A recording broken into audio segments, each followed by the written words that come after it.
The morning sky pressed gray against the Manhattan skyline, heavy and uncertain. Inside his penthouse, Ethan Walker lived in perfect calibration. Every surface gleamed, every sound was measured. The espresso machine hissed at precisely 7:03 a.m. The financial reports glowed on his laptop screen, numbers aligned in predictable patterns. At 35, Ethan had built an empire on control. Emotions were weaknesses. Unpredictability was the enemy. His mahogany desk anchored him to routine. His minimalist furniture kept the world at a safe distance. The doorbell shattered his carefully constructed silence. He looked up, jaw tightening. No one reached this floor without clearance. No deliveries, no guests, no interruptions. He crossed the cold marble floor with measured steps, each one reinforcing his dominance over every variable in his existence. When he opened the door, everything inside him stopped. She stood there like a ghost made flesh. Grace Harper. Her auburn hair was cut short now, practical and sharp. Her face had thinned, hardened, the softness he remembered replaced by survival. But her eyes, those ice-blue eyes that once pulled him in like gravity, remained exactly the same. Then he saw the child in her arms. A little boy, maybe 4 years old. Brown hair, fair skin, and those eyes, steel gray and intense, staring back at him with unsettling familiarity. "Hi, Ethan," Grace said, her voice steady despite the weight crushing the air between them. "This is Leo. He's your son." The words landed like a grenade in his chest. His perfectly controlled world tilted. The apartment lights continued their scheduled glow. The coffee remained warm on his desk.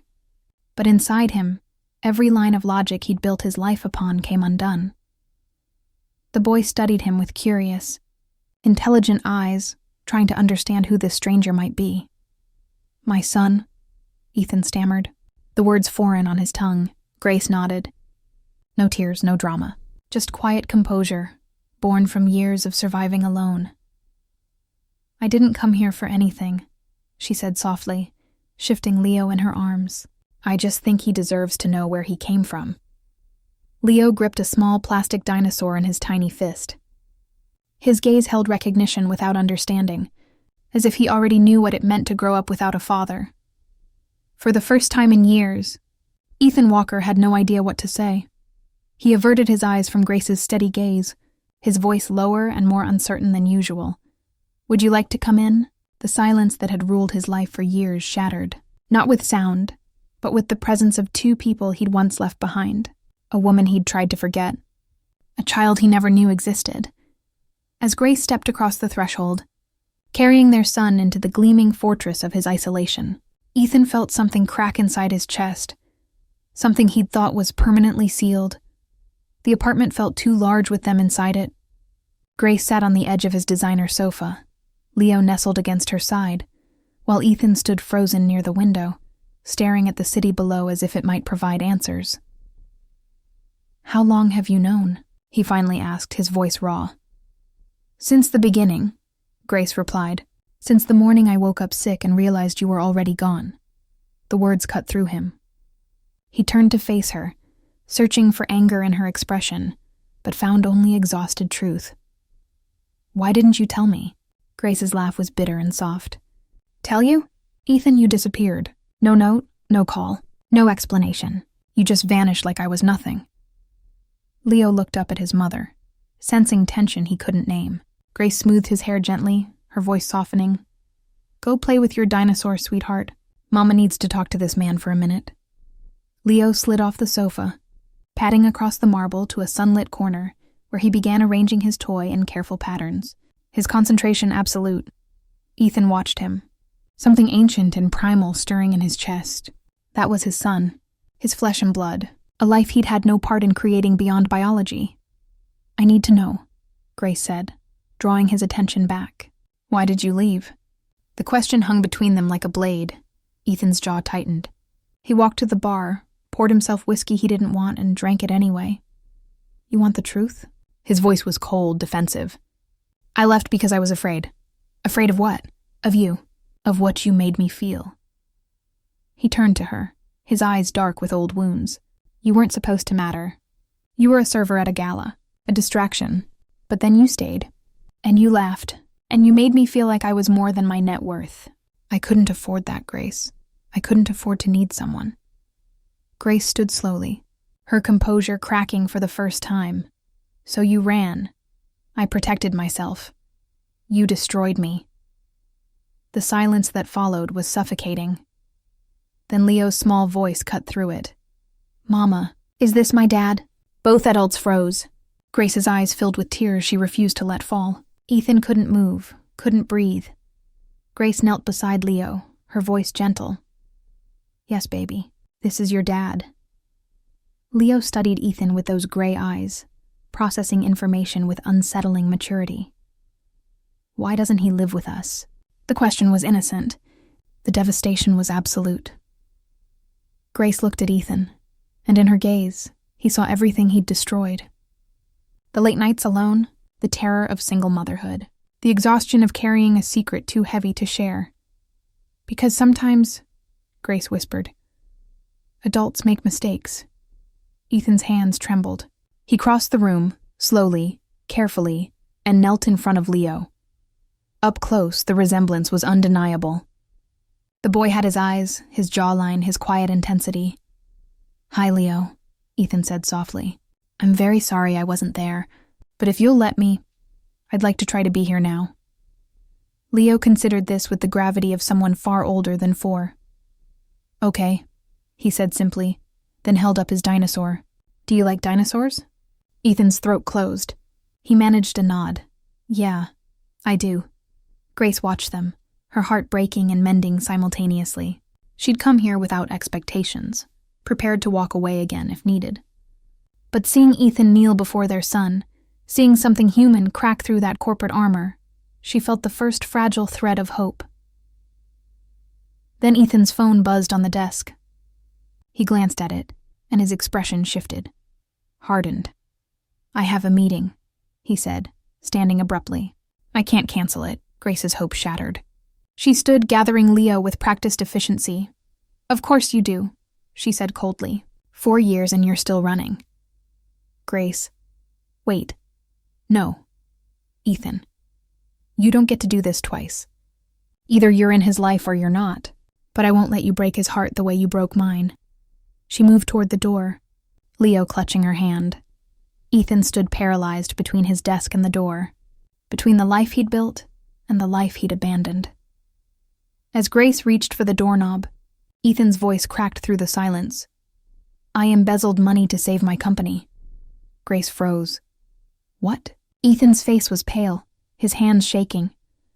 4 years ago, I was about to lose everything. My investors were pulling out. I was drowning. So I stole from a client trust fund to keep my company afloat. I fixed it later, covered my tracks, but the guilt nearly destroyed me. That's why I left you, because I couldn't let you see what I'd become. Grace stared at him. Leo pressed against her leg. You're telling me this now? Why?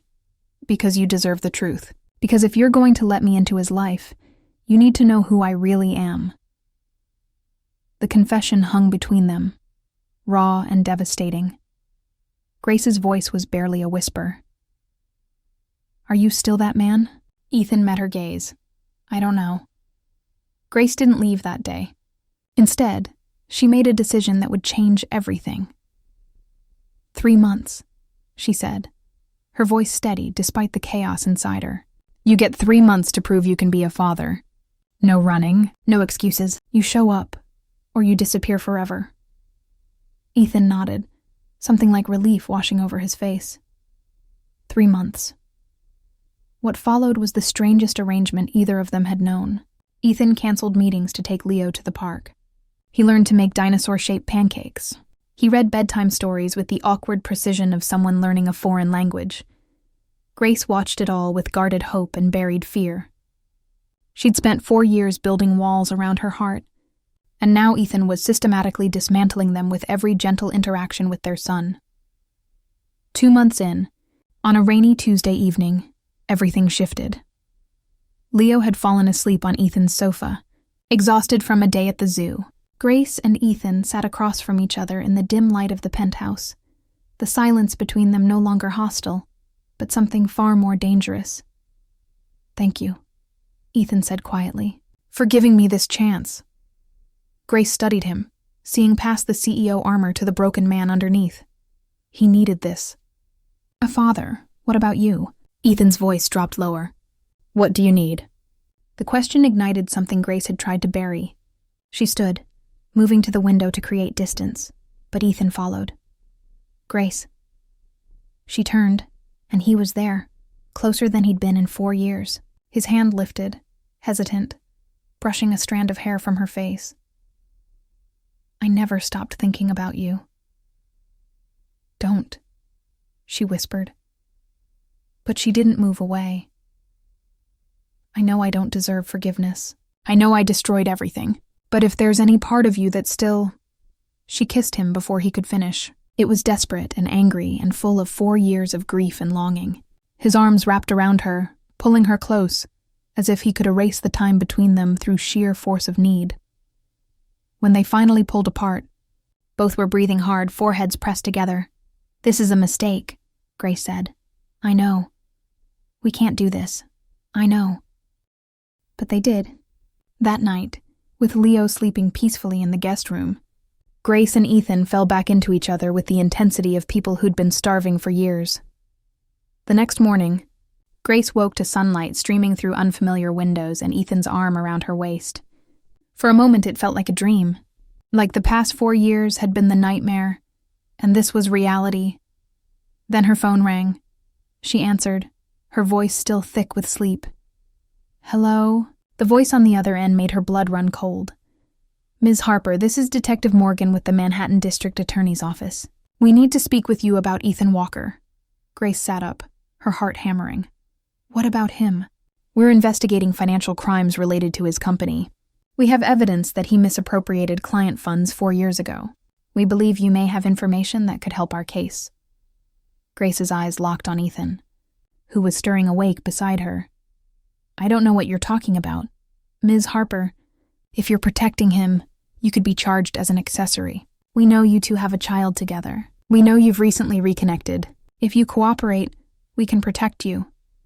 The detective's voice softened. "He's not who you think he is. Check his desk. There's a locked drawer on the left side. The combination is his mother's birthday. You'll find everything you need to know about the man you're sleeping with." The line went dead. Grace sat frozen, her mind racing. Ethan's confession 2 months ago echoed in her memory. He'd admitted to embezzling. He'd told her the truth. But had he told her everything? "Grace?" Ethan's voice was rough with sleep. "You okay?" She turned to him, searching his face for deception. "Your mother's birthday. What is it?" Confusion flickered across his features. "April 15th. Why?" Grace stood, pulling on her clothes with shaking hands. "I need to check something." "Grace, what's wrong?" She crossed to his desk, found the locked drawer, and entered the combination. It clicked open. Inside was a folder, thick, official. She pulled it out and opened it. The first page made her stomach drop. Financial records, transfers, dates that aligned with when Leo would have been born. Payments to a private investigator. "What is this?" she whispered, her voice breaking. Ethan was behind her now, his face draining of color. "Grace, let me explain." She turned, tears streaming down her face. You knew about Leo. From the beginning." The confession in his eyes was confirmation enough. "I hired someone to check on you after I left, just to make sure you were okay. When they told me you were pregnant, you abandoned us anyway. I panicked. I was drowning in guilt and fear, and I convinced myself you were better off without me. So you watched from a distance. For 4 years?" Grace's voice rose, fury overtaking grief. "You let me struggle. You let me work 3 jobs. You let me believe you didn't care while you had investigators tracking my every move. I sent money. Anonymous deposits to your account. I sent them back," she screamed. "Every single one because I thought they were mistakes or charity or pity from strangers. You could have been there, Ethan. You could have helped raise him. But instead you played puppet master from your ivory tower." Leo appeared in the doorway, rubbing his eyes, frightened by the yelling. "Mama?" Grace's rage collapsed into protective instinct. She scooped Leo up, her whole body shaking. "We're leaving." "Grace, please. You had 4 years to do the right thing. Instead, you lied. Again." She moved toward the door, Leo clinging to her. Ethan's voice broke. I love you. I love both of you. I know I don't deserve another chance, but please don't take him away from me. Not now. Grace stopped at the threshold, tears streaming down her face. That detective who called me this morning? They're building a case against you.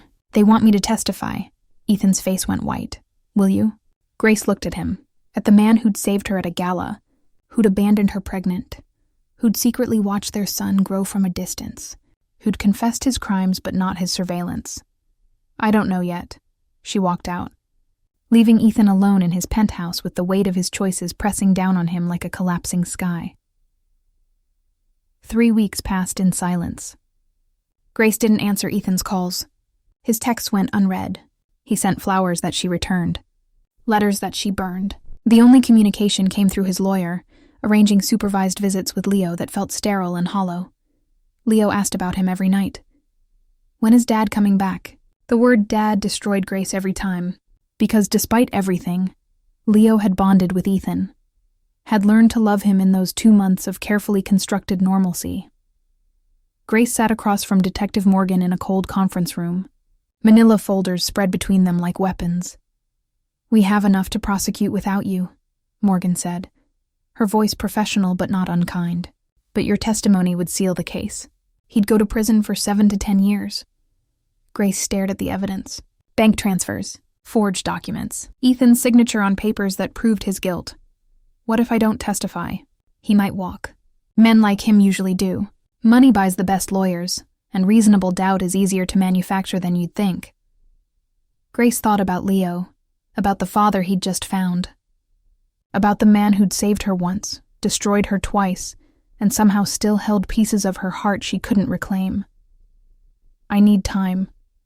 Morgan leaned forward. Grace, he's not a good man. He stole from people who trusted him. He abandoned you and your child. He's been manipulating you since the moment you walked back into his life. I know what he is. Then why are you protecting him? Grace's eyes hardened. I'm not protecting him. I'm protecting my son. She left the DA's office with her decision unmade and her heart in pieces. That night, Ethan appeared at her apartment door, not his penthouse, her small, cramped 2-bedroom in Queens where she'd raised Leo alone. He looked destroyed, unshaven, exhausted, human in a way she'd never seen. You can't be here, she said. I know. But I need you to hear something before you decide whether to destroy me. Grace should have closed the door. Instead, she stepped aside. They stood in her tiny living room, surrounded by Leo's toys and her grandmother's old furniture. It was the opposite of his world. Real, messy, lived in. I told the DA everything, Ethan said quietly. Every crime, every lie, every dollar I stole. I didn't wait for your testimony. I confessed. Grace stared at him, unable to process. Why? Because you were right. I've been running my whole life. From consequences, from feelings, from responsibility. But I can't run from this. I won't let you carry the weight of my choices. You're going to prison.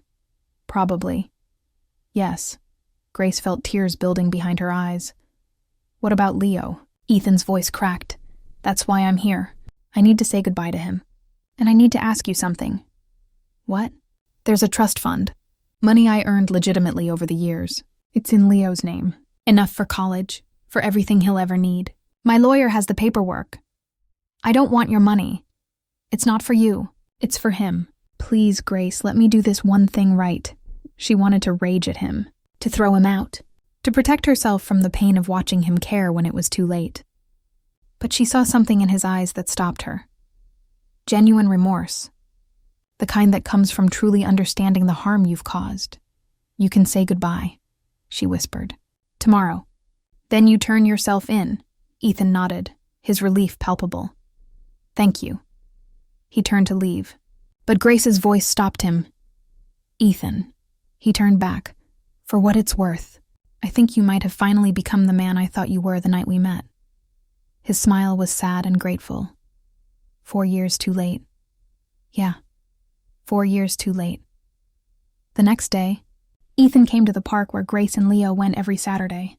He brought a new dinosaur toy, larger and more detailed than the one Leo carried everywhere. "A T-Rex," Leo said, his eyes wide with joy. "The king of dinosaurs."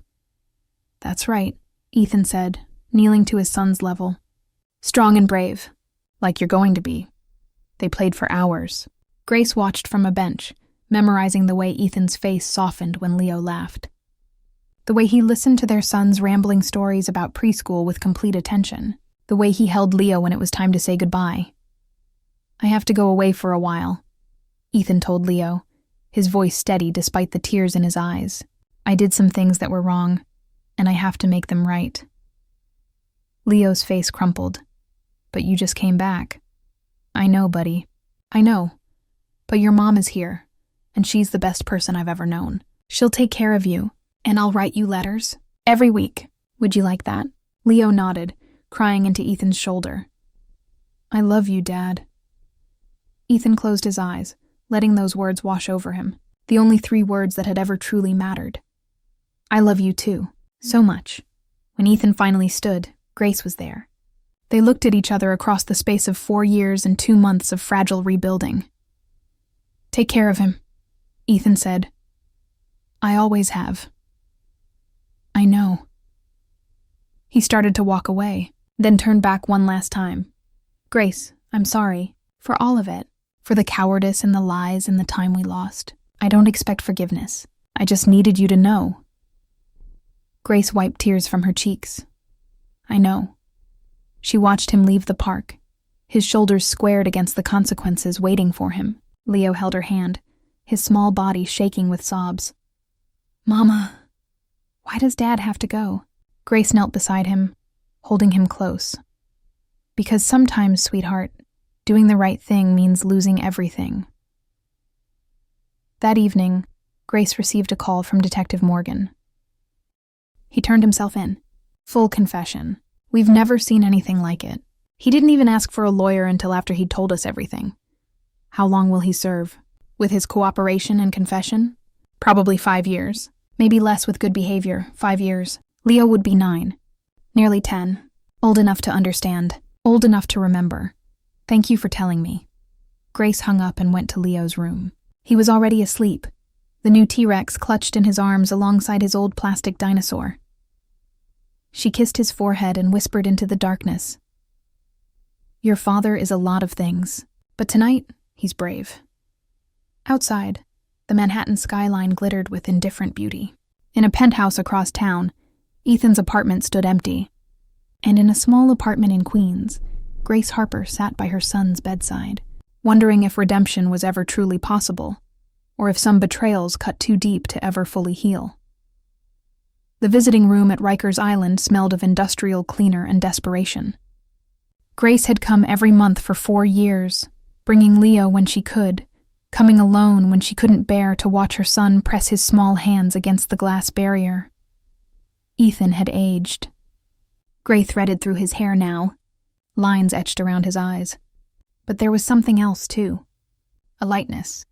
A peace that hadn't existed in the man who'd opened his penthouse door that gray morning 8 years ago. Today was different. Today was the last visit. "Tomorrow," Grace said, sitting across from him in the sterile room where families came to hold on to fragments of normalcy. "You get out tomorrow." Ethan nodded, his hands folded on the metal table between them. "I know.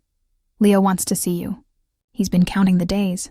How is he?" Grace smiled, the first genuine warmth she'd shown in years. "He's perfect, smart, kind. He talks about you constantly. Your letters, they mean everything to him. And you?" Ethan's voice was careful. "How are you?" Grace looked at him. Really looked at him, seeing past the prison uniform to the man who'd been systematically rebuilding himself through 4 years of consequences. "I'm okay. Better than okay, actually. I finished my degree. Started working at a nonprofit. We moved to a bigger apartment. Nothing fancy, but it's home. I'm proud of you." "Don't," Grace said softly. "You don't get to be proud." "Not yet?" Ethan flinched but nodded. "You're right. I'm sorry." Silence stretched between them, heavy with history and uncertainty. "What happens now?" Grace finally asked. Tomorrow you're free. Then what? Ethan leaned back, his gaze distant. I have a job lined up. Something humble. Accounting for a small nonprofit. They know my history. They're willing to give me a chance. And Leo, I'll take whatever you're willing to give. Supervised visits, weekends, whatever you think is best. I know I don't have the right to demand anything. Grace studied him, warring with herself. 4 years ago, when she'd walked into that DA's office, Detective Morgan had presented her with a choice: testify and guarantee his conviction, or stay silent and let him potentially walk free. Grace had chosen silence, not because she forgave him, not because she believed he deserved mercy, but because Leo needed to believe his father was capable of redemption, and she'd needed to believe it too. I'm going to tell you something, Grace said, her voice low, and then we're never going to speak of it again. Ethan leaned forward, listening. That day you confessed. Before you turned yourself in, you asked me what I needed. She met his eyes. I needed to see if you were capable of doing the right thing when it cost you everything. And you did. You gave up your freedom, your company, your entire life. For the first time since I met you, you chose something other than self-preservation. Ethan's throat worked. It wasn't noble, Grace. I was terrified. Courage isn't the absence of fear. It's doing what's right despite it. Is this forgiveness? His voice cracked on the question. Grace considered this carefully.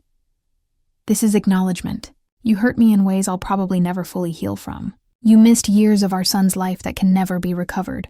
But you owned your mistakes. You didn't hide behind lawyers or money or excuses. That matters. So what now? Grace took a breath, feeling the weight of the decision she'd made months ago, but only now had the courage to voice.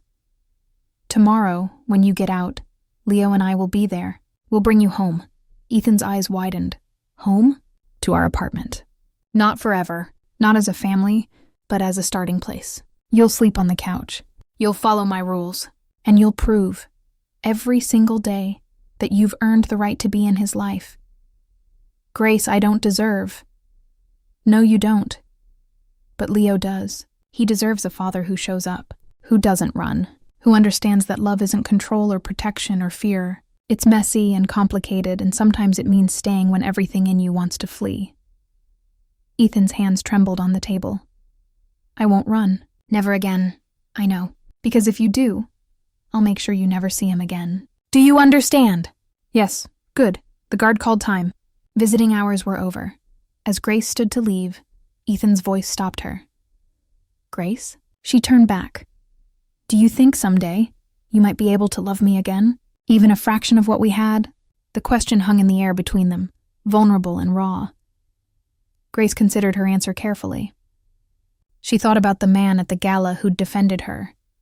The man who'd run from fear. The man who'd watched from a distance. The man who'd confessed his crimes.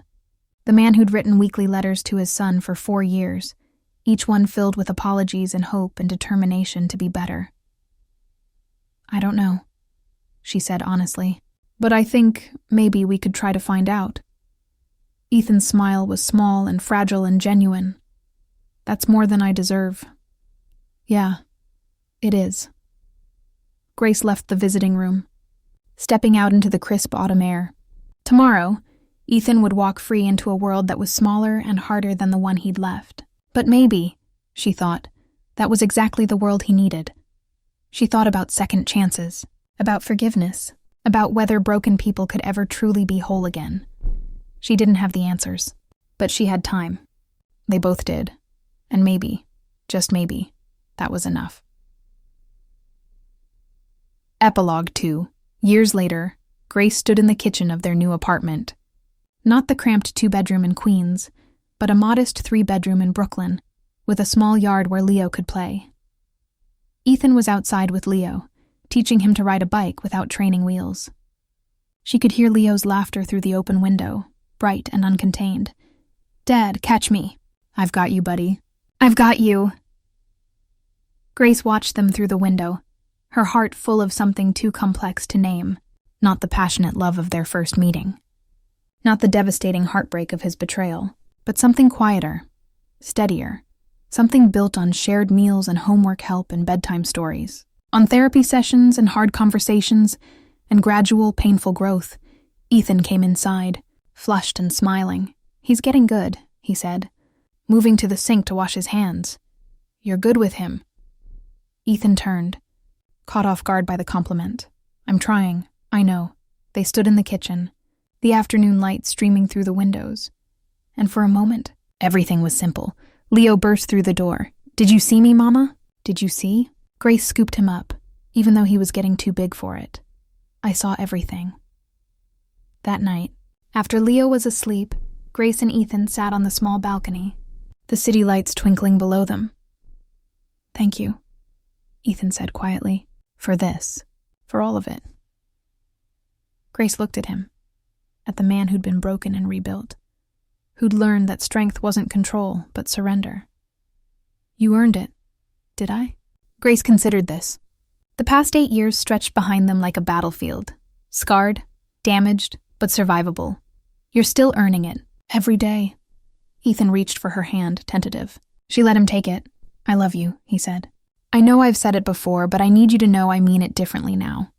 Not as possession, not as need, just as truth." Grace squeezed his hand. "I know. Do you love me?"